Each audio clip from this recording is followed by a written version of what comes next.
Alhamdulillah, insyaallah semuanya kita diberikan umrah yang mabrur oleh Allah Subhanahu wa taala. Seperti itu. Baik Bapak Ibu sekalian, insyaallah pada pagi hari ini kita telah melaksanakan kegiatan atau itinerary yang telah ditetapkan oleh travel seperti itu. Dari mulai kita datang dari Jeddah sampai ke Madinah kembali seperti itu. Yang pertama kita udah kemana? Itu kita udah ke Taif. Sebelum kita city tour, kita masuk ke Taif terlebih dahulu. Kita telah melihat bagaimana Rasul Shallallahu Alaihi Wasallam itu berjuang di Taif, bahkan sampai ditimpukin oleh orang Taif seperti itu. Jadi ketika Rasul Shallallahu Alaihi Wasallam itu berjuang ke Taif, apa poin penting yang kita bisa dapatkan ketika Rasul Shallallahu Alaihi Wasallam bersama siapa? Zaid bin Haris ke Taif. Apa poin pentingnya? Poin pentingnya adalah yang namanya dakwah itu sudah pasti ada hambatan. Tidak semua dakwah itu diterima oleh orang seperti itu. Jadi apa yang harus kita lakukan? Yang harus kita lakukan yang pertama, kita harus sering-sering bersabar. Ya, namanya kita mendidik, namanya kita pendidik, itu semuanya harus dilalui dengan jalan sabar. Nggak bisa kita ujuk-ujuk tiba-tiba pengen punya umat banyak aja gitu, kayak gitu, pengen punya pengikut banyak kayak gitu. Itulah Rasul pun yang sekelas memang udah dijamin oleh Allah Subhanahu wa taala masih ditimpukin sama orang. Bagaimana kita ketika kita ke Taif seperti itu pada masa itu? Mungkin kita udah dibunuh sama orang, bukan ditimpukin lagi sama batu, udah dibunuh sama orang kayak gitu. Jadi poin-poin pentingnya itu salah satunya kita harus bersabar atas cobaan yang Allah berikan kepada kita. Seperti itu. Yang kedua adalah bagaimana kita bisa berjihad di jalan Allah dengan ikhlas seperti itu. Jadi apa yang dilakukan Rasul Shallallahu Alaihi Wasallam di Taif itu semuanya ikhlas. Tidak ada Rasul dengki seperti itu karena Allah ngasih cobaan seperti itu. Nggak ada yang namanya Rasul itu dengki gitu atau kesel sama Tuhannya sendiri seperti itu. Jadi Bapak Ibu sekalian, selain sabar dan juga ikhlas, Rasul Shallallahu Alaihi Wasallam itu mempunyai strategi seperti itu. Dalam berdakwah kita harus mempunyai yang namanya strategi seperti itu. Walaupun kita ini sepintar apapun, kalau kita tidak menyiapkan strategi untuk kita berdakwah, itu sama saja hasilnya dengan nihil seperti itu. Jadi Bapak Ibu sekalian, itulah yang dilakukan Rasul Shallallahu Alaihi Wasallam semasa di Taif seperti itu. Kita lanjut lagi setelah dari Taif kita ke Makkah Al-Mukarramah seperti itu kan. Walaupun ini adalah tanah kelahiran baginda Rasul Shallallahu Alaihi Wasallam di Makkah Al-Mukarramah, tidak jauh halnya dengan yang ada di Taif seperti itu. Jadi di Taif tersebut Rasul Shallallahu Alaihi Wasallam sudah dicampakkan, apalagi di Makkah Al-Mukarramah. Makanya Rasul Shallallahu Alaihi Wasallam itu berhijrah ke Taif. Karena kenapa? Di tanah kelahirannya sendiri aja itu nggak dihargain sama keluarganya seperti itu, apalagi di tanah orang lain seperti itu. Jadi Rasul Shallallahu Alaihi Wasallam itu ketika di Mekah itu diperintah oleh Allah hijrah ke Taif, tapi penduduk Taif itu tidak ada yang menyambut Rasul dengan baik seperti itu, malah ditimpukin oleh batu. Nah, ketika Rasul Shallallahu Alaihi Wasallam ini sampai di kota Mekah kembali, akhirnya penduduk Mekah mulai tersadar. Tersadarnya kenapa? Inilah Rasul Shallallahu Alaihi Wasallam itu dengan jihadnya, dengan semangatnya itu memperjuangkan agama Islam, mulai orang pada percaya gitu, mulai orang pada percaya untuk masuk Islam seperti itu. Jadi di Mekah sendiri, walaupun Rasul Shallallahu Alaihi Wasallam itu umatnya mulai banyak itu ketika beliau itu umur 30-an. Itu udah mulai banyak umatnya, umat Islam pada masa tersebut seperti itu. Nah, 30 ke bawah Rasul Shallallahu Alaihi Wasallam dari kecil aja udah dicampakkan, sudah yatim, sudah piatu dan lain sebagainya. Rasul hanya seorang diri.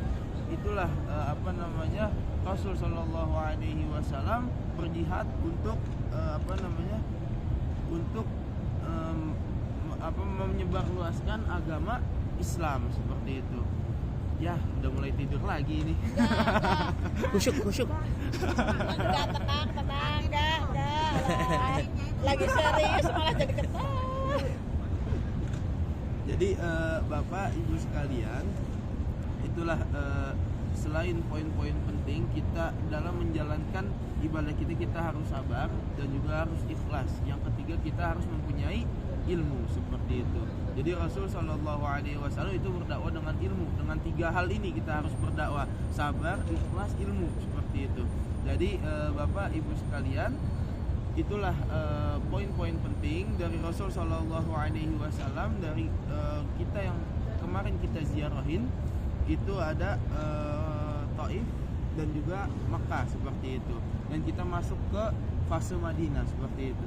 Jadi ketika Rasul Shallallahu Alaihi Wasallam ini sudah dibenci lagi oleh umatnya di Mekah, Rasul Shallallahu Alaihi Wasallam malah diterima baik oleh kalangan kaum Yahudi seperti itu. Kalangan Yahudi yang berada di Madinah seperti itu. Jadi Madinah ini adalah salah satu kota yang mempunyai adab seperti itu. Apa adabnya? Kalau Bapak dan Ibu perhatikan, hotel-hotel yang ada di sini tidak ada tingginya yang melebihi menara Masjid Nabawi seperti itu.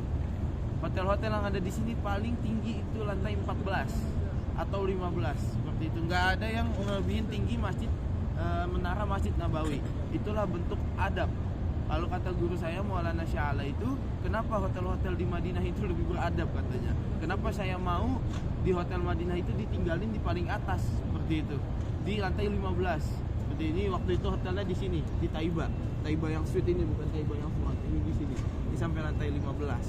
Itu menaranya tidak tinggi hotelnya tidak lebih tinggi daripada menara Masjid Nabawi. Itulah bentuk adabnya orang Madinah kalau kata guru saya. Itulah bentuk adab orang Madinah kepada Rasul Shallallahu Alaihi Wasallam. Karena kenapa? Ketika ini lebih tinggi, berarti dunia ini lebih tinggi daripada Rasul Shallallahu Alaihi Wasallam seperti itu. Itulah makna tersirat. Kalau Bapak dan Ibu tahu kenapa hotel-hotel ini cuman ada paling 14, 15 gitu. Paling tinggi itu 16 atau 15 seperti itu. Ini paling tinggi 15 di sini. Nah, yang punya kita paling tinggi 14 seperti itu. Jadi memang itulah adab-adab orang Madinah kepada Rasul Shallallahu Alaihi Wasallam. Walaupun ketika Rasul Shallallahu Alaihi Wasallam itu sampai di sini tidak langsung dipercayai oleh orang-orang Yahudi bahwasanya itu adalah min Bani Ismu Ahmad seperti itu, dari kalangan yang namanya itu Ahmad. Jadi orang-orang Bani Nabi Musa itu ketika menempati Madinah ini kurang lebih 600 tahun, itu mereka ketika Rasul Shallallahu Alaihi Wasallam itu belum ada, itu mereka percaya bahwasanya Nabi yang terakhir itu ada namanya Ahmad seperti itu. Ketika Nabi Ahmad ini atau Nabi Muhammad ini sampai di sini, malah dites sama orang-orang Yahudi. Apa buktinya ketika engkau ini adalah utusan Allah seperti itu? Akhirnya ada yang mengenali tanda-tanda ciri-ciri Rasul Shallallahu Alaihi Wasallam seperti itu.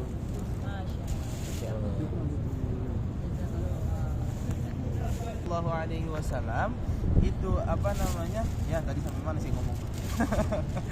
Mana? Lah aku yang rekam. Jadi ketika Rasul Sallallahu Alaihi Wasallam itu berdakwah ke sini, tidak langsung diterima oleh penduduk Yahudi, tapi disambut dengan baik seperti itu. Tidak diterima tapi disambut dengan baik. Lain halnya di Mekah sama di Taif seperti itu, udah nggak diterima, dikucilin, disambut nggak baik seperti itu. Walaupun itu tempat lahirnya Nabi Shallallahu Alaihi Wasallam seperti itu. Jadi Bapak dan Ibu, inilah yang namanya kota Madinah Al-Munawwarah seperti itu. Ketika Rasul Shallallahu Alaihi Wasallam sampai di sini pada awal masa tempat ini bernama Yasrib, lalu diganti oleh Rasul Shallallahu Alaihi Wasallam itu menjadi Al-Madinah, atau ada yang menyebut ad-dar seperti itu, tempat rumah seperti itu. Jadi banyak sebutan Madinah ini. Ada yang bilang ini namanya Taibah namanya. Makanya di sini ada Taibah, itu namanya Taibah. Bukan Taibah sebenarnya. Kalau bahasa Arab itu Taibah, artinya baik seperti itu. Ya. Jadi Jadi itulah salah satu keistimewaan kota Madinah seperti itu. Apa salah satu keistimewaan kota Madinah ini? Di antaranya apa? Sudah saya jelaskan belum yang tentang pahalanya itu. Nah, tentang pahala itu bahwasanya siapa yang sholat di masjidku itu mendapatkan pahala 1000 kali lipat diganjarnya seperti itu. Dan barang siapa yang sholat di Masjidil Haram itu mendapatkan pahala 100.000 kali lipat seperti itu. Jadi Maulana Sya'ala atau guru kami di Alexandria yang berada di Mesir itu menyebutkan kenapa pahala di Masjid Nabawi itu lebih sedikit, hanya 1000 kali dilipat gandakan oleh Allah Subhanahu wa taala, bukan 100.000 kali. Kenapa? Karena ketika kita beribadah di Masjidil Haram yang pahalanya 100.000 kali, kita hanya mendapatkan syafaat saja gitu. Haknya hanya syafaat, tentu. Kita hanya mendapatkan pahala saja gitu, dilipat gandakan 100.000 kali. Tetapi kalau kita sholat di sini dilipat gandakan 1000 kali plus syafaat Rasul Sallallahu Alaihi Wasallam seperti itu. Jadi kalau kita di Mekah 100.000 kita masuk surga dihisap mengandalkan pahala kita yang sholat. Kalau kita sholat di Masjid Nabawi dapat 1000 mengandalkan siapa? Syafaatnya Rasul Sallallahu Alaihi Wasallam seperti itu. Jadi guru kami itu mengajarkan salah satu doa yang di sujud terakhir itu kalau bisa dibaca. Apa doanya? Allahumma aqim di abdan Muhammadiyan. Ya Allah, bangkitkanlah saya di barisan umatnya Nabi Muhammad sallallahu alaihi wasallam. Allahumma aqim abdan Muhammadiyan mukhlishan lakaddin, yang ikhlas terhadap agamamu, wa arini wajhakal karim, dan bisa menemuimu yang maha agung seperti itu. Jadi itulah doa yang diajarkan oleh guru kami Maulana Syekh Abdus Salam, salah satu gurunya Maulana Sya'ala Muhammad Mustafa Naimah seperti itu. Beliau ini daripada Al-Hasani dan juga Al-Husaini. Maulana Syekh Abdus Salam ini dari jalur ayah ini Al-Husaini, dan dari jalur ibu ini Al-Hasani. Semuanya dari Ahlul Bait. Nasabnya bersambung kepada Rasul Sallallahu Alaihi Wasallam. Dan juga Maulana Sya'ala ini dari Al-Hasani, dari ibunya adalah Al-Husaini. Jadi hanya dibalik-balik saja seperti itu.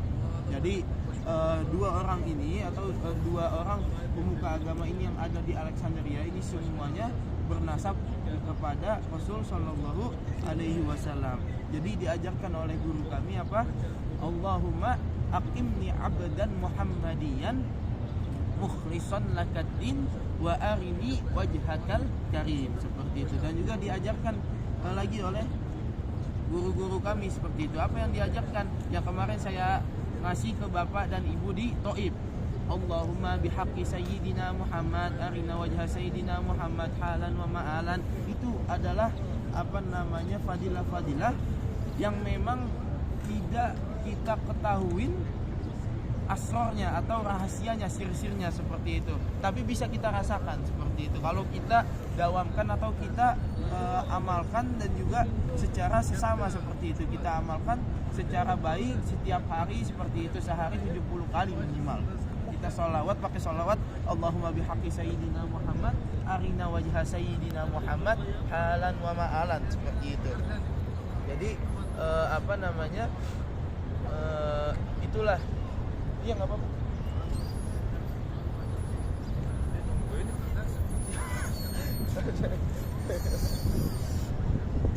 Salah tungguin. Jadi itulah Bapak Ibu sekalian, fadail amal. Selama kita di Masjid Nabawi kita bisa mengamalkan itu. Dan ketika Bapak dan Ibu pulang, kalau bisa amalkan yang tadi doa. Kalau bisa amalkan doa yang tadi, doa yang tadi yang sudah saya sebutkan dan diajarkan oleh guru kami Maulana Syekh Abdus Salam Madisita dan Maulana Sya'ala Muhammad Mustafa Naimah seperti itu. Kalau bisa nanti diamalkan doa di sujud terakhir itu, Allahumma aqimni abdan Muhammadiyan mukhlishan lakaddin wa arini wajhakal karim seperti itu. Nanti saya tulis di grup belum saya tulis. Kalau ingat. Seperti itu ya. Jadi Bapak dan Ibu sekalian, ini mau ujian apa ini? Ujian dari 8 hari. Siapanya nih? Ya, jadi Bapak dan Ibu sekalian itu ujiannya bercanda sebenarnya. Jadi nggak ada ujian, bohongan itu. Jadi itulah fadilah yang bisa kita lakukan dan juga kita laksanakan selama kita di sini, seperti dan kita bisa bawa kebiasaan ini untuk kembali ke Indonesia seperti itu. Jadi Bapak Ibu sekalian, selain doa-doa tersebut, apa sunnah-sunnah Rasul yang bisa kita lakukan atau bisa kita kerjakan walaupun kita dari sini sampai kita pulang ke Indonesia, sampai kita bertemu ajal kita masing-masing seperti itu. Apa sunnah-sunnahnya? Salah satunya tersenyum. Ya, salah satu sunnah Rasul saya urutkan dari ujung kepala sampai ujung kaki ya. Salah satu sunnah Rasul adalah tersenyum.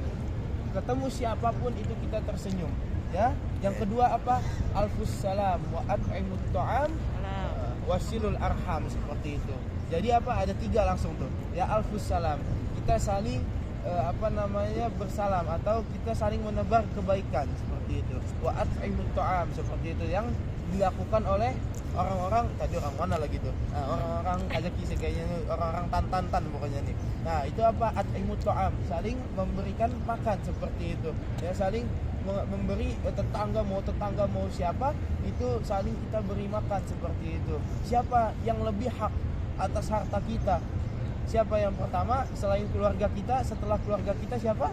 Tetangga seperti itu. Tetangga kita itu lebih hak untuk daripada harta kita. Bahkan kata para ulama apa? Suara keharaman atau suara keharaman yang paling dahsyat itu adalah apa? Piring dan garpunya seseorang yang makan sedangkan tetangganya kelaparan seperti itu. Itulah suara keharaman yang paling diharamkan oleh Rasul Shallallahu Alaihi Wasallam seperti itu.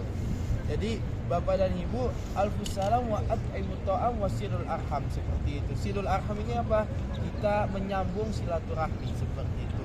Jadi guru kami juga mengajarkan apa? Silman qata'aka wala tasiluman yasil seperti itu.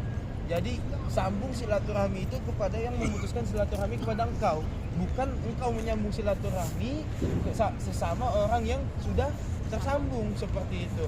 Silman qata'aka wala tasilman yasil seperti itu.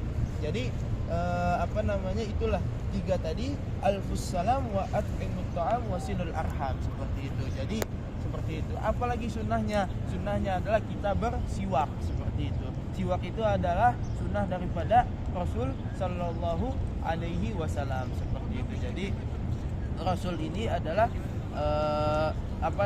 bahkan di dalam hadis laula an asyqa ala ummati la amartuhum bis siwak seperti itu.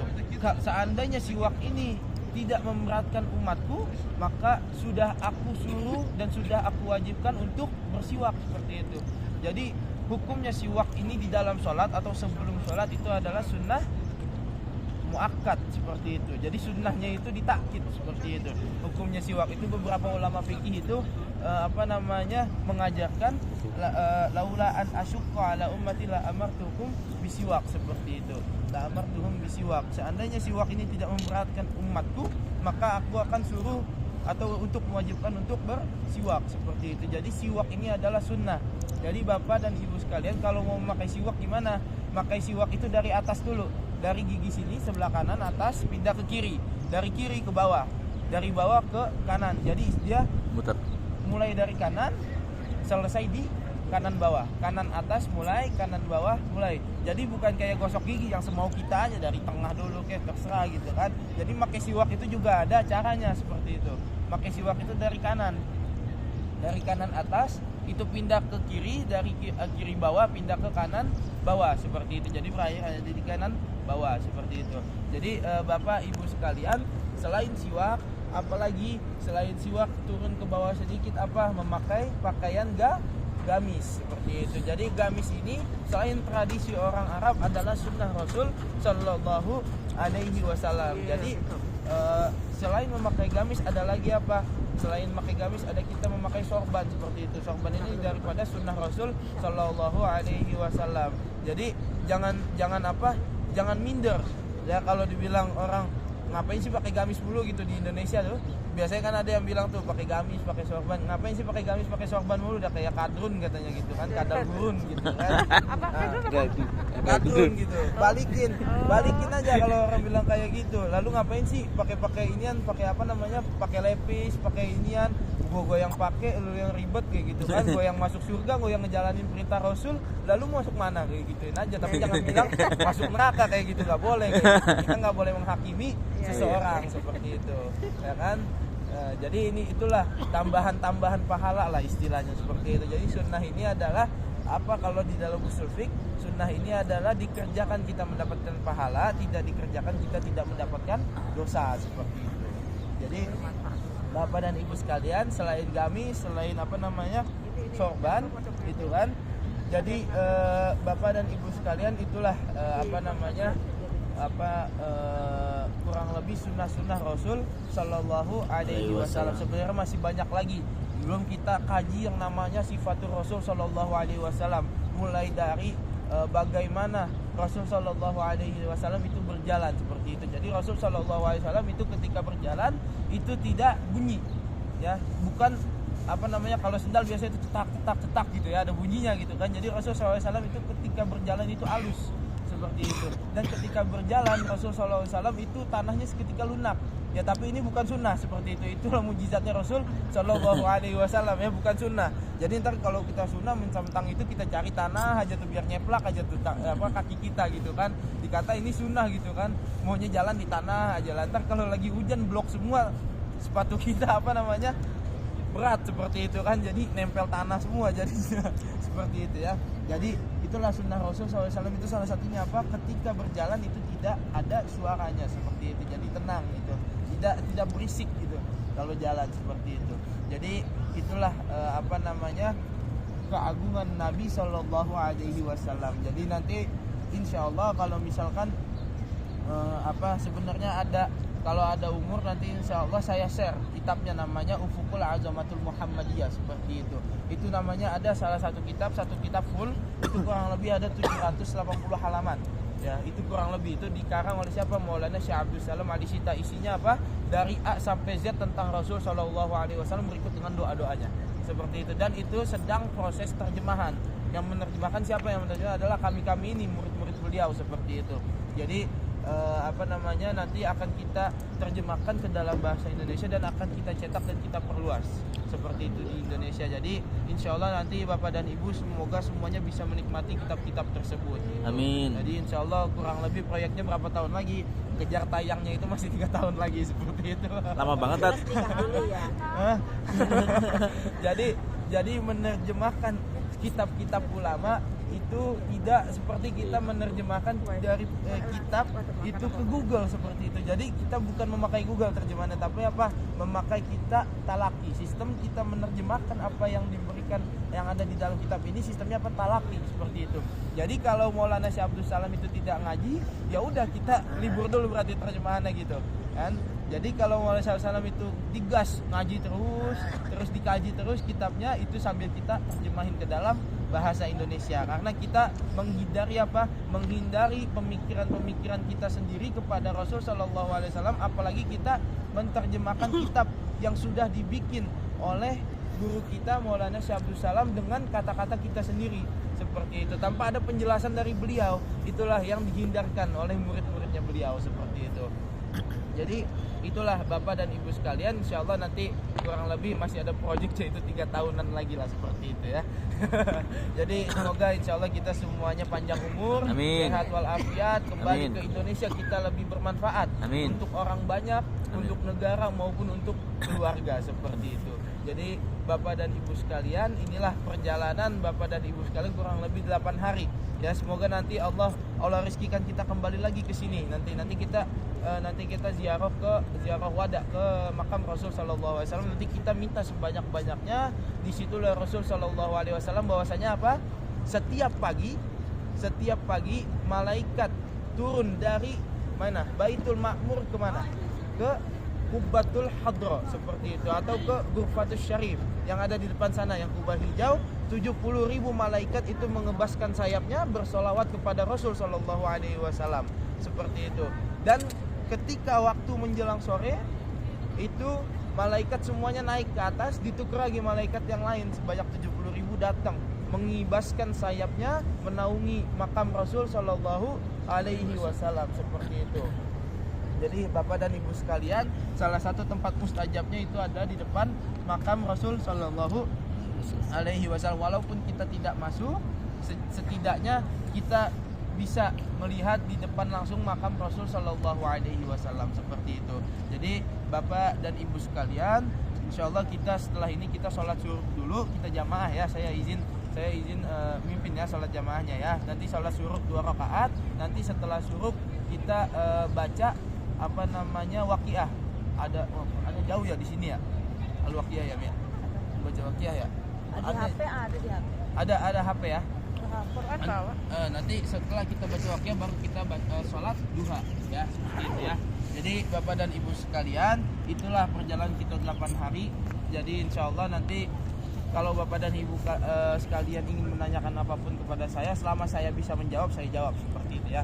Jadi Bapak dan Ibu sekalian, insya Allah semoga Allah ridho sama kita semuanya. Amin. Dan juga Allah akui kita sebagai umatnya Rasul Sallallahu Alaihi Wasallam, dan juga Rasul Sallallahu Alaihi Wasallam memberikan kita hak untuk syafaatnya Rasul Sallallahu Alaihi Wasallam, wa nadkhulunal jannata bighairi hisab. Sehingga apa? Sehingga kita masuk surga tanpa dihisap oleh Allah Subhanahu wa taala, karena diakui sebagai umatnya Rasul Sallallahu Alaihi Wasallam. Allahumma ja'alna majalisana majalisa Rasulillah, wa ayyamana ayyama Rasulillah, wa layalina layali Rasulillah, washrah sudurana bi'ulumi Rasulillah, wa atrik alsinatana birayhani wassalami ala sayyidina Rasulillah, wajma' bina ma'a sayyidina Rasulillah, wajadid mina sunnata sayyidina Rasulillah, wamla' qulubana bihubbi Rasulillah, wa atrik alsinatana birayhani wassalami ala sayyidina Rasulillah. Allahumma rzuqna as-safa wajma'na ala habibikal mustafa. Ya Allah ya nur as-samawati wal ard, imla qalbi bi anwari habibikal mustafa, waj'alni min ahli as-safa wal wafa ya rabbal alamin. Wa sallallahu ala sayyidina Muhammad wa ala alihi al-athhar wa ashabihi al-akhyar wa sallim tasliman katsira walhamdulillahi rabbil alamin. Bismil asraril Fatihah.